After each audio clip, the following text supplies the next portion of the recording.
مرض کی نفس تک وہ سیگمنٹ ہوتا ہے. جی ہاں یہ ہونا چاہیے, بہت ضروری ہے. وہ سیگمنٹ ہوتا ہے جس میں ہم بات کرتے ہیں ہیلتھ کے حوالے سے, آبویسلی نام سے پتہ چل جاتا ہے. ڈاکٹر عظیم جہانگیر ہمارے ساتھ موجود ہیں, ڈرمیٹولوجسٹ ہیں, اور آج ہم بات کریں گے کس کے بارے میں؟ آج ہم ایگزیما کے بارے میں بات کریں گے, جو کہ ایک بڑا سیریس اسکن ڈیزیز ہے, اسکن ایشو ہے. ڈاکٹر صاحب السلام علیکم. السلام علیکم. ٹھیک ہے, خیریت سے؟ اچھا میں نے سیریس کہا تو ڈاکٹر صاحب نے بھی ایک دم سیریس, بہت سیریس سی شکل بنا لی. میں ڈر گیا ایک دم سے جب میں نے موڑا نا منہ آپ کی طرف. ڈاکٹر صاحب مجھے بتائیں, ایگزیما ایک ایسی ڈیزیز ہے جس کے بارے میں لوگوں میں اویئرنیس ہے, مطلب کوئی بھی اسکن کی ڈیزیز تو کہتے ہیں ایگزیما ہوگا, مطلب ایک بڑی کامنلی یوز ٹرم ہے آئی تھنک ایگزیما سے. بٹ آئی ایم شیور اس کی بہت سے مختلف اقسام بھی ہوں گی, بہت سے مائلڈ فارم بھی ہوگا, ہارڈ فارم بھی ہوگا. پہلے یہ بتائیں ایگزیما ہے کیا؟ دیکھیں ایگزیما جو ہے وہ اس لیے زیادہ ایک کامن ٹرمینالوجی ہو گئی ہے, یہ مشہور ہو گئی ایک ٹرمینالوجی, چونکہ یہ بہت زیادہ ہے اسکن کے ڈیزیزز میں. ایکنی کے بعد شاید eczema is probably one of the very frequent جو ڈیزیز ہے. ایگزیما کے مختلف اقسام ہیں. کچھ تو وہ ایگزیما ہوتا ہے جو کہ بچوں میں ہے, بچوں میں پیدائش کے بعد شروع ہوتا ہے, اور اکثر ان بچوں میں ہوتا ہے جس کو ایٹوپک ڈرمیٹائٹس بولتے ہیں.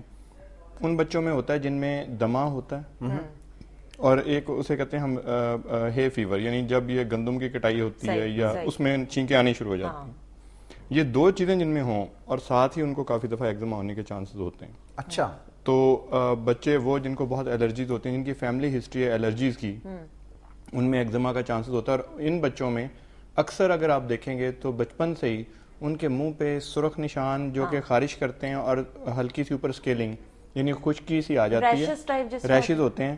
اب ریشز جو بڑی نان جنیرک سی ٹرم ہے, پتہ نہیں چلتا کہ ریش کا مطلب کیا ہے. جن لوگوں کو پمپلز ہیں وہ بھی اس کو ریش کہتے ہیں, جن کو پھوڑے پھنسی ہیں وہ بھی اس کو ریش کہتے ہیں. لیکن ریش جو اگر آپ ویسے کہیں تو ایگزیما کا جو ریش ہے وہ بڑا اسپیسیفک یہ ہوتا ہے کہ خشکی ہو جاتی ہے, ریڈنس ہوتی ہے وہاں پہ, اور خارش بڑی ہوتی ہے. اور اکثر ان بچوں میں جو ہوتی ہے خارش, وہ اکثر جو آپ کی کوہنیوں کا جو درمیانی حصہ ہے, یہاں پہ منہ پہ, گردن کے ارد گرد اور ٹانگوں کے پیچھے, یعنی جہاں جوڑ ہیں, جوڑ کے درمیانی حصے میں اچھا خاصا وہاں پہ اور انگلیوں کے درمیان اڑ جاتی ہے. اور ڈاکٹر صاحب پچھلی دفعہ آپ نے کہا تھا کہ سورائسس کے حوالے سے بھی کہ وہ بھی انہی پرٹیکولر جو سورائسس سے الٹ سمجھنے ہوتا ہے کہ سورائسس جو ہے وہ کونیوں پہ ہوتا ہے, لیکن ایگزیما درمیان میں ہوتا ہے. سورائسس جو ہے اس میں تو بہت زیادہ تھک سکیلز ہوتے ہیں, یعنی وہاں کے جو سکیلز ہیں وہ بڑے سلور کلر کے, بڑے تھک قسم کے خشک ہوتے ہیں. ڈاکٹر صاحب ایک کالر ہمارے ساتھ انہیں شامل کرتے ہیں. جی السلام علیکم. السلام علیکم بھائی. وعلیکم السلام. جی کون بات کر رہے ہیں؟ شاذق شیروانی بات کر رہا ہوں, ضلع راجن پور سے. شیروانی صاحب ضلع راجن پور سے بات کر رہے ہیں, خوش آمدید. کیا کہنا چاہیں گے؟ ڈاکٹر صاحب سے حسن بھائی, فاروق بھائی, یہ بات پوچھنی تھی کہ میرے چہرے پر ہیں یعنی کہ دانے ہو جاتے ہیں, کہ اس میں کہ خون نکلنا شروع ہو جاتا ہے اور نشان پڑ جاتے ہیں. وہ ڈاکٹر خارش بھی ہوتی ہے جن داغوں میں؟ ہاں جی, خارش بھی ہوتی ہے, کبھی کبھی ہوتی ہے, یعنی کہ یہ پتہ نہیں کس وجہ سے ہوتے ہیں. جب ٹھیک ہوتے ہیں کبھی ٹھیک بھی ہو جاتے ہیں, جب خراب ہوتے ہیں تو بالکل. اور جسم پہ اور کہیں نہیں ہے, یہ صرف چہرے پہ ہے آپ کے؟ ہاں جی, ہاں جی. جسم پہ اور تو کہیں نہیں, صرف چہرے پہ ہے؟ ہاں جی, چہرے پہ اور کہیں پر نہیں ہے, چہرے پہ یعنی کہ گال پر بخار پر ہے. جی بہت شکریہ شاذیب صاحب. ابھی آپ کے سوال کا جواب ہونے لیتے ہیں. آپ جو پوچھ رہے تھے شاید یہی پوچھ رہے ہیں کہ کانٹیکٹ ڈرمیٹائٹس جو ہے کافی دفعہ مردوں میں خاص طور پہ جو شیونگ کریم استعمال کرتے ہیں اس سے کانٹیکٹ ڈرمیٹائٹس کا مطلب ہے کہ کانٹیکٹ ہوا, وہاں لگی کوئی چیز اور اس سے ایگزیما ہو گیا.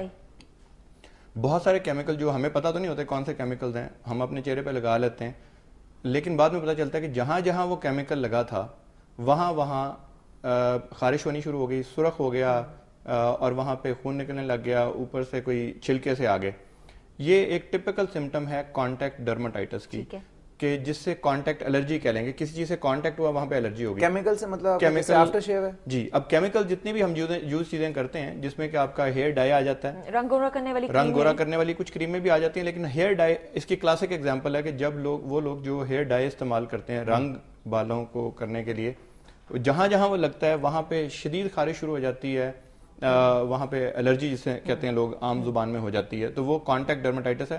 کافی دفعہ لوگوں کو جو خرادیے جس طرح ہیں, جو ایک ایئر میں چھوٹے چھوٹے پارٹیکلز آ جاتے ہیں ہائیڈرو کاربن کے, تو اس سے بھی الرجی ہو سکتی ہے.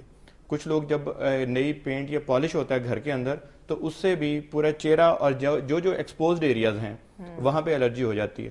مجھے لگ یہ رہا ہے کہ ان کو الرجی ہے, اور صرف چونکہ چہرے پہ ہے, پورے جسم پہ نہیں ہے, شاید کانٹیکٹ ڈرمیٹائٹس ہے, جو کہ یہ کہہ رہے ہیں کہ خارش ہوتی ہے, خون نکلتا ہے. تو یہ تو ایک تو دیکھنا پڑے گا کہ ان کا کس انوائرمنٹ میں رہ رہے ہیں. اگر کوئی ایسی چیز یہ لگا رہے ہیں, کوئی کریم لگا رہے ہیں چہرے پہ جو کہ باڈی کے کسی اور پارٹ پہ نہیں لگ رہی, کافی دفعہ ایون مائسچرائزر جو ہوتے ہیں, اسی لیے میں نے صرف ویزلین کا کہا, چونکہ ویزلین بڑی بینائن سی چیز ہے, اس سے آپ کا گڑبڑ ہونے کا چانس نہ ہونے کے برابر ہے. لیکن جو باقی مائسچرائزر ہیں کافی دفعہ ان سے بھی الرجی ہو سکتی ہے, کیونکہ آپ نے لگایا تو وہ تراوت کے لیے, کوئی مائسچرائز کرنے کے لیے, لیکن ان تمام کریموں میں بھی الرجی کرنے کا ایک آنسر ہو سکتا ہے.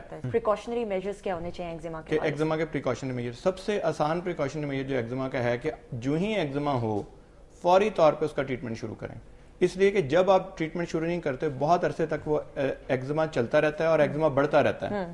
جو ہی ایگزیما آپ کو لگے کہ کہیں پر آپ کے خارش ہو رہی ہے, ریڈنس ہو گئی ہے, وہاں پہ چھلکے اتر رہے ہیں, تو سمپل ایک تو یہ کام کریں کہ میں نے جیسے پہلے بتایا کہ گرم پانی کی بجائے لوک وارم واٹر سے نہائیں یا ہاتھ دھوئیں, مائلڈ سوپ استعمال کریں, اور سمپل کام یہ ہے کہ نہانے کے فوراً بعد یا ہاتھ دھونے کے بعد تھوڑی سی ویزلین لگا لیں, اور صاف ستھرے رہیں.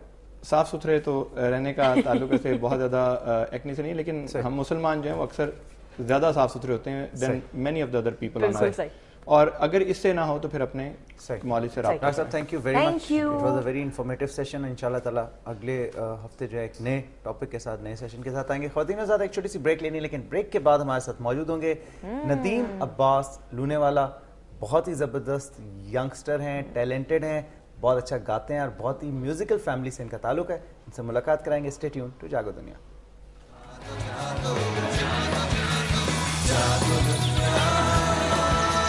Jago, jago.